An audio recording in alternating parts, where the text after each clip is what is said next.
Hello, you're watching Tell It Like It Is, and my name is Kathy Benuck. And today we're doing a really special show that I'm very excited about, and I think you'll enjoy a whole lot too. My guest today is a great surprise, and that's our new Bedford Town Manager, Jessie Levine. Now, Jessie hasn't started the job yet. She's due to officially begin on Tuesday, September 4th, and everybody's eagerly anticipating meeting her, so I approached her and asked her if she'd be willing to come on so you can all get to hear her and see her and feel as though you met her. Jessie comes to us in Bedford from Hanover, New Hampshire, where she served as the Assistant Town Manager and the Human Resources Director, and in that responsibility had the responsibility for directing 150 town employees and was very much involved in completing all the collective bargaining with 3 different employee units. And of course, that's something that's important here in Bedford as well.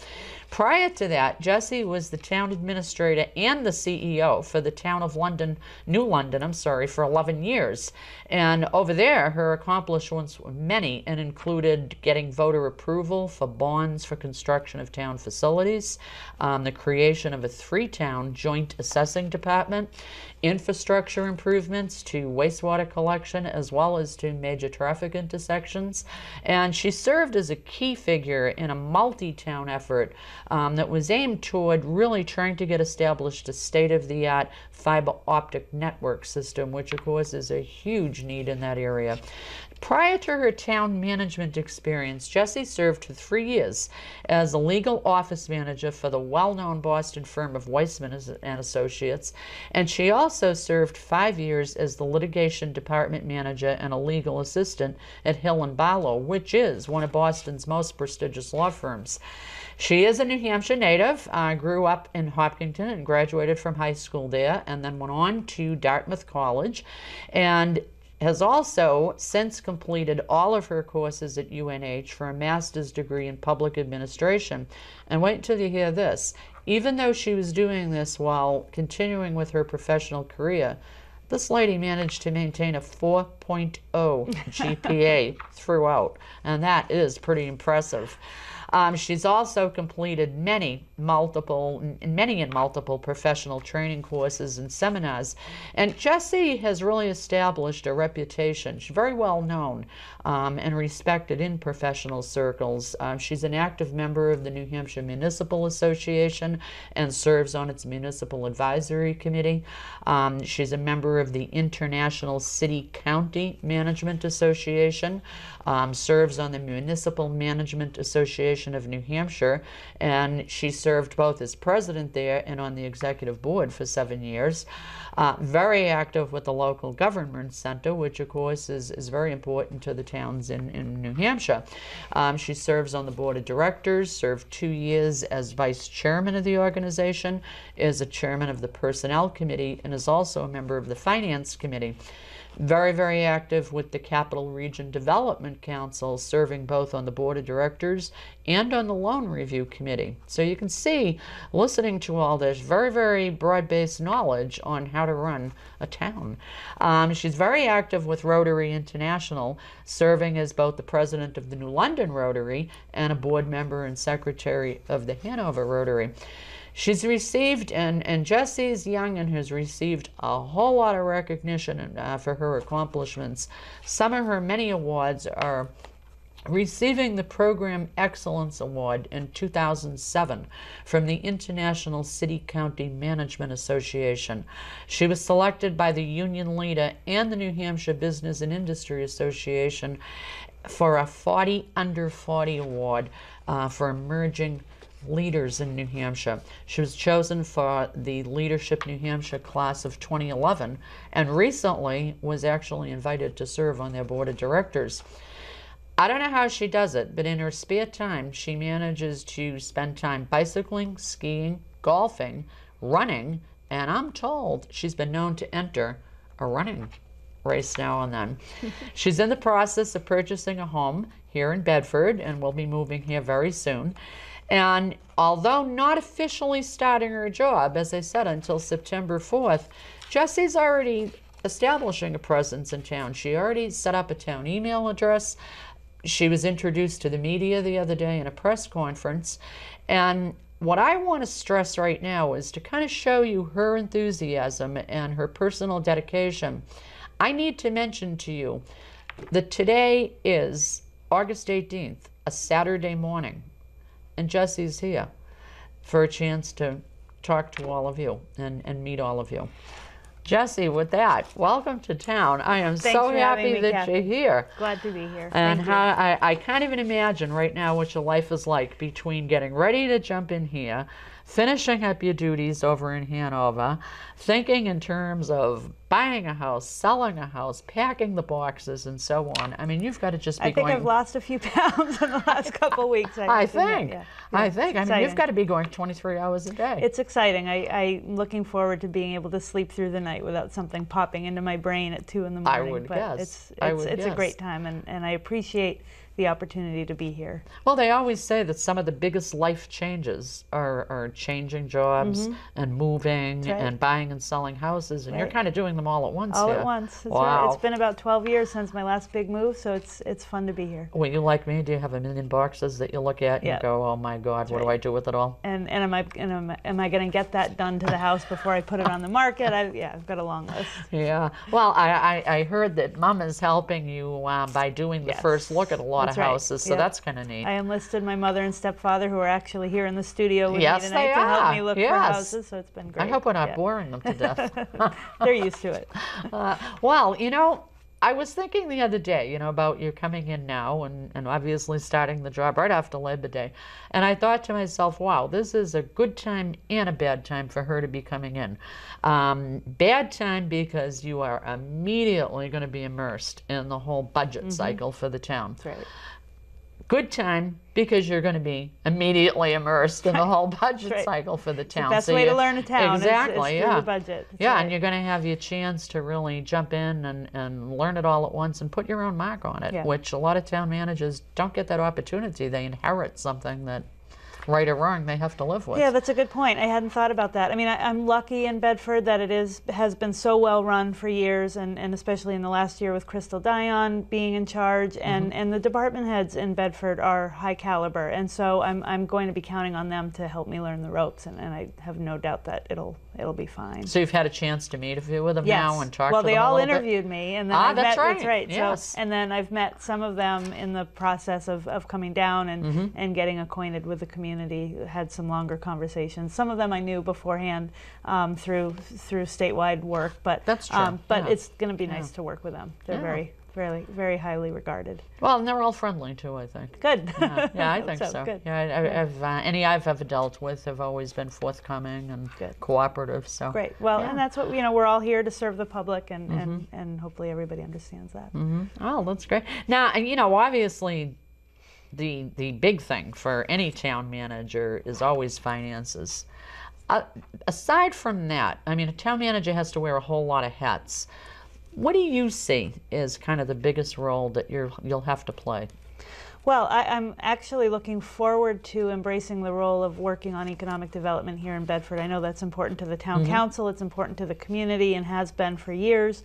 The planning department has been working hard, and I'm looking forward to being a part of figuring out how to make Bedford marketable to developers and folks who would want to start a business here, and also keep the businesses that are so important to Bedford here. So economic development, I know that goes hand in hand with finances. That's our tax base. Yep. So keeping that robust will be important.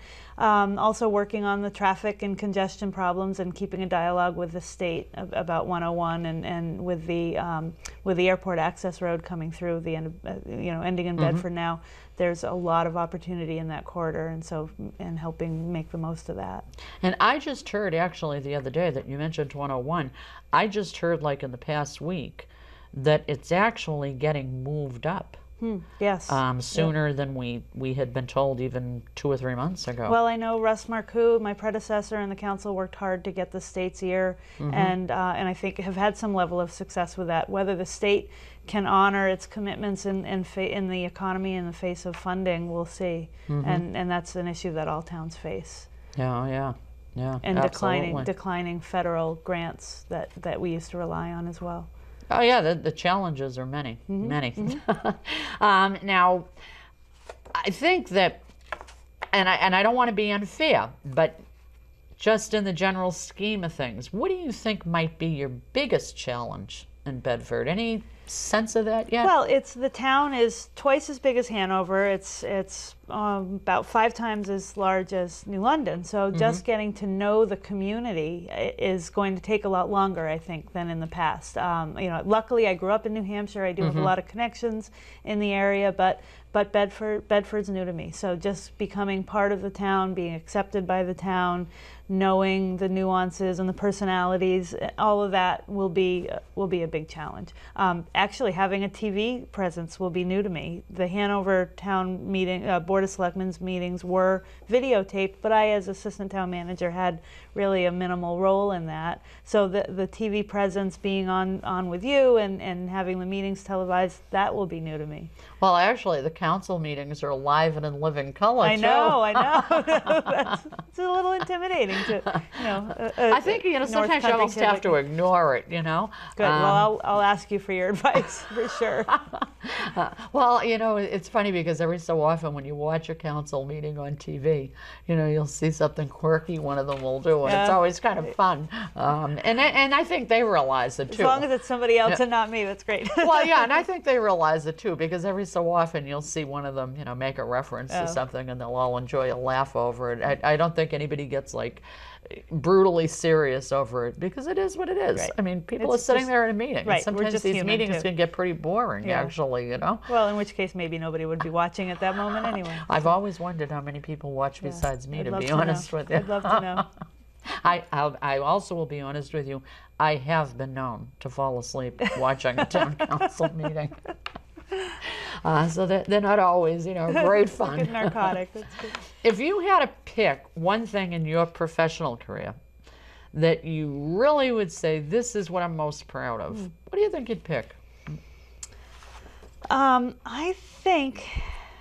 I think it would have to be forming the intermunicipal assessing department with the towns of Sunapee and Newbury. And part of that is, you mentioned the award that we received from the program award from the International City Management Association. That wasn't an award that only I received. The 3 towns received it. And so I was successful because it was innovative in that we had 3 towns agreeing to share a department and pay for that, which is hard to do with 3 towns that have different levels of tax base. And, sure. But also because the 3 managers collaborated so well together, and I was really proud of that. And that project really arose out of collaboration that already existed. We got together monthly for lunches, and we always talked about what was going on in our communities, and we were able to say, hey, here's a common problem that we can solve together. So the collaboration around it was important as well, and I hope there's a way that can happen here in Bedford. I know the town administrator in Goffstown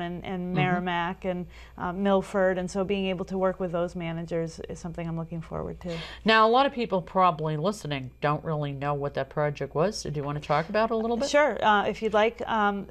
As you know, the tax system in New Hampshire is entirely based on property tax for municipalities and schools, and after the Claremont decision in the late 90s, that really elevated the importance of maintaining an equitable tax base.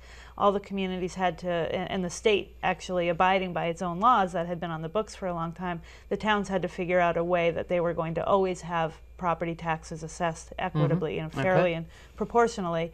And so there are a couple of options for smaller towns. You can either hire a company every 5 years to come in and revalue the entire town at once, which is very costly and not always as accurate as you'd like, because they don't have a familiarity with the properties and the neighborhoods, and they're learning that once every 5 years. The other alternative, like a town like Bedford, is to have your own staff in-house full-time who really do know the community and can make decisions. They know what's going on, what's changing in a year's time or 2 years' time. So, but as small towns in the Lake Sunapee region, we couldn't afford to have a full-time department ourselves. So what we did is created a full-time department that we shared and worked out a schedule and worked out a payment plan. So we had 2 full-time employees, an assessor and an assistant assessor, who worked for the 3 towns. And each town had dedicated staff of its own, but we found that it was more cost effective to have a shared full-time department than to have 3 towns hire a revaluation company every 5 years, pay for the lawsuits and the appeals that followed, because we reduced our level of appeals. We improved our customer service because there was almost always, I mean, with the 3 towns sharing 2 staff, almost always an assessor in each of the 3 towns every day. And so it was just better for the public and better outcomes as well. So that's a really creative way to handle a situation that maybe could have just gone out into perpetuity. Right. It almost sounds like that might have been one of the first kind of projects like that in the state. It was. I mean, there are other models. There are solid waste districts that are shared, and there. I live in the town of Springfield currently, and we bring our trash to the town of Sunapee's transfer station. So there are other similar models. This is the first full-time department that we know of. Yeah, that's neat. Yeah, and I know that in the West Coast, I think, in the west side of the state, there are shared police departments, and it's starting to happen more and more.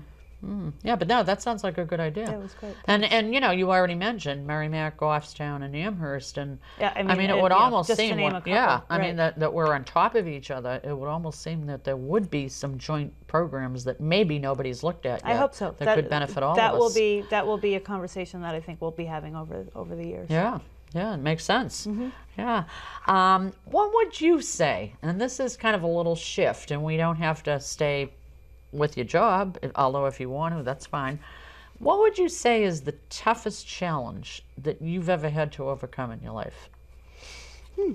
I know, that's one of those ones that could be anything, other than turning 40, right? Hey, 40's the new 20. What are you talking about? I guess I will stay with the job because really I've had a blessed life. I've really been fortunate, and one of the hardest moments at work, and Bedford has gone through something similar with the loss of Russ Marcoux, was we lost 2 employees within 3 days. We lost a highway department employee who was killed by a driver out on the roads. Oh my. And then 3 days later, our recreation director died suddenly of a heart condition, and so that was Hanover? That was in New London. That was in New London in 2005, and that was the hardest. Yeah. It went on for a long time, so I can't say days, weeks, years, but to lose 2 members of the community and to have to be the town leader at the same time, and I know the town council and Crystal Dion and the department heads struggled with that here. How do you maintain? How do you move forward in the face of something that is just so, that stops you in your tracks? And actually, the small town of Greenland just had it. They lost their police chief, as you know, in the shootout earlier in the year, and then they just lost their building inspector suddenly. And so I didn't realize hits that. a community hard. It's hard, and it's hard to be the leader that everybody's looking for to keep going when that happens. And so I would say that was the most trying time of my career and really of my life could imagine. as well. Yeah, because I mean, in the addition untimeliness to of it, we've lost family members, but that's usually more timely. Yeah, and I mean, on top of the normal burden of your job, so much more is kind of getting thrown at you. Right. And the fact that you're the top dog in the job, a lot of people are kind of looking to you, saying, "What do we do now?" And you have to be tough and comforting at the same time, and it's that's finding rough. that balance. That's rough. Well, hopefully you won't have to deal with anything like that in Bedford. So, we've kind of had enough of that. We're done, right. Yeah. Now, this may be a silly question, but I love silly questions. We have to have a little levity to everything, you know. If I were the fairy godmother and I sat down with you right now, we were sitting here talking, you know, when there weren't any cameras on us, and I could grant you 3 wishes.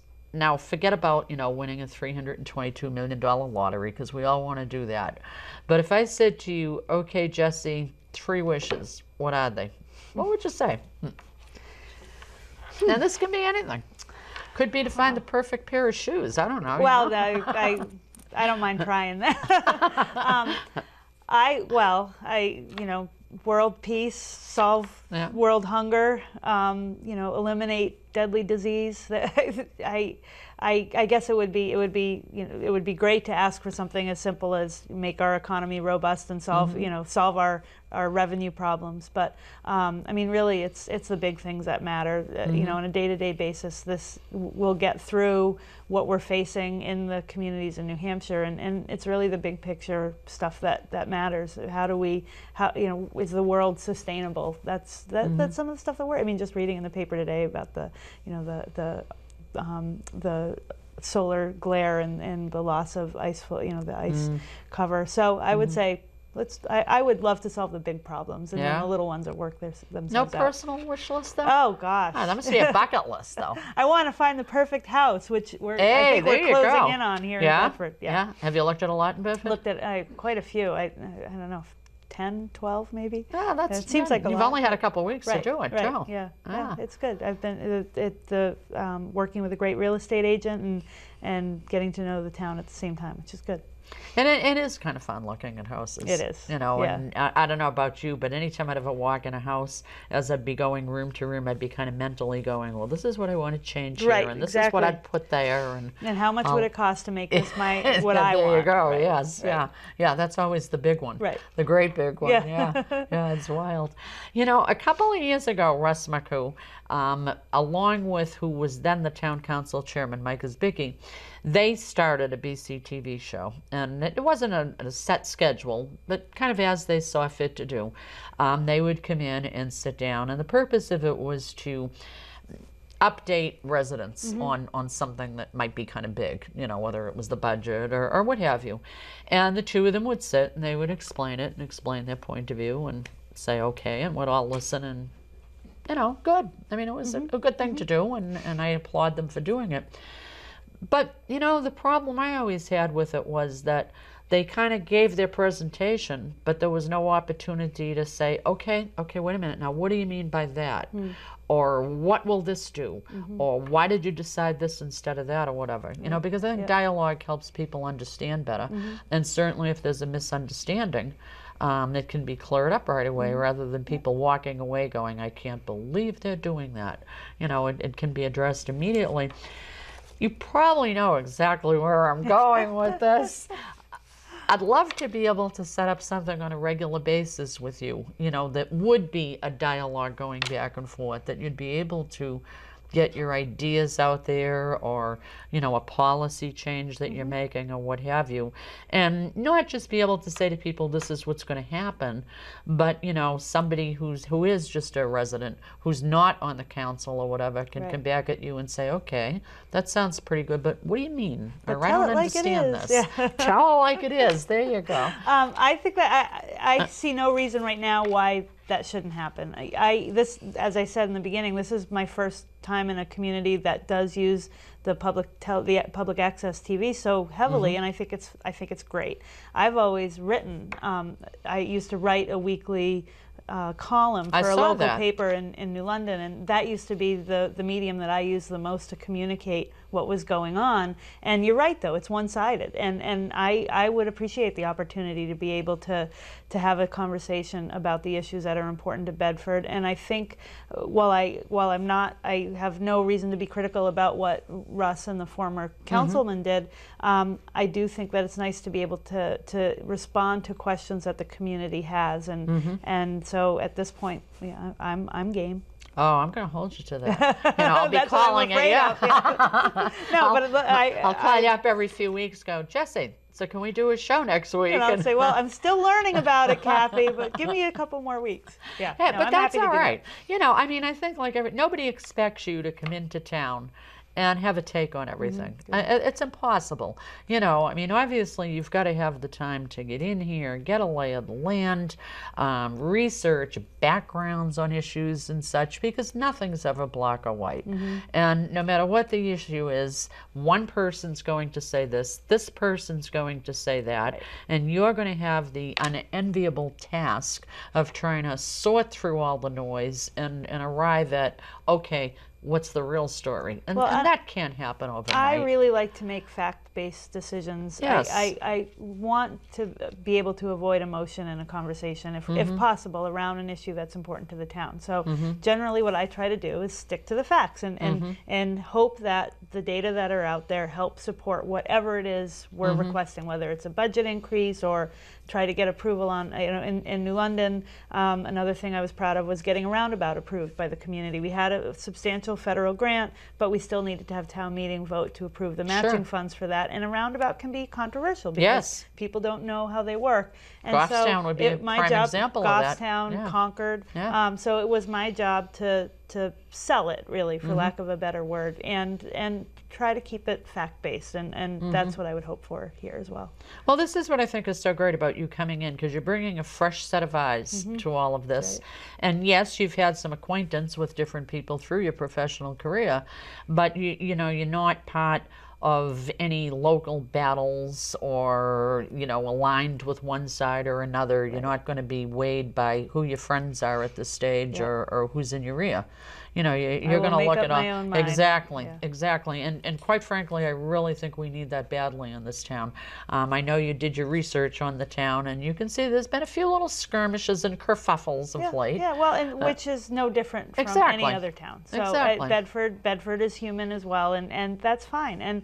And my commitment is to do my research and get to know the problems myself, and hopefully come out with a fresh opinion or a fresh perspective. That's exactly what we need. Good. That's exactly what we need. Well, you're going to have a tough job, but from everything I've read about you and the few conversations we've had, I think you're totally up to it. No, thank you. And and we have a responsibility as residents too, to support you, and as you're developing ideas and so on. Don't always have to support me, but at least communicate with me. Exactly. Yeah. Not to make judgments. Listen to what you have to say, and we've hired you as a professional, and we need to recognize and respect your professional opinions before any of us go off on a tangent going, what? Yeah. Well, I'll hold you to that. So we're even. Well, we're almost out of time. Is there any one particular thing you want to say to Bedford? Or? No, I'll be here September 4th. I'll be in the office that Tuesday. My email is active, jlevine@bedfordnh.org. Feel free to let me know what's on your mind, and I look forward to being here. Thanks for the faith, and I want to thank the Town Council again for hiring me. It's good. Well, Jessie, I have to tell you, I so appreciate you coming on. You haven't even had a chance to get your feet wet, and you had no idea what I'd ask you today or what would happen. Giving up your Saturday on top of it. On behalf of what I believe would be everybody in Bedford, welcome to Bedford. Thanks so much. We wish you nothing but the greatest of success, and we hope you'll be with us for a very long time. Thanks, Kathy. Thank you. Appreciate the opportunity. Thank you, and I look forward to working with you. Ditto. All right, well, you've heard her, and I think that we have ourselves a really good new town manager coming to town. I'm sure you'll be seeing her all over the place in the next few weeks. And one of the things that I kind of like a lot about Jessie is she fit right into our theme here, and that's she knows how to tell it like it is. Thank you for watching. You keep telling it like it is, and until next time, bye-bye.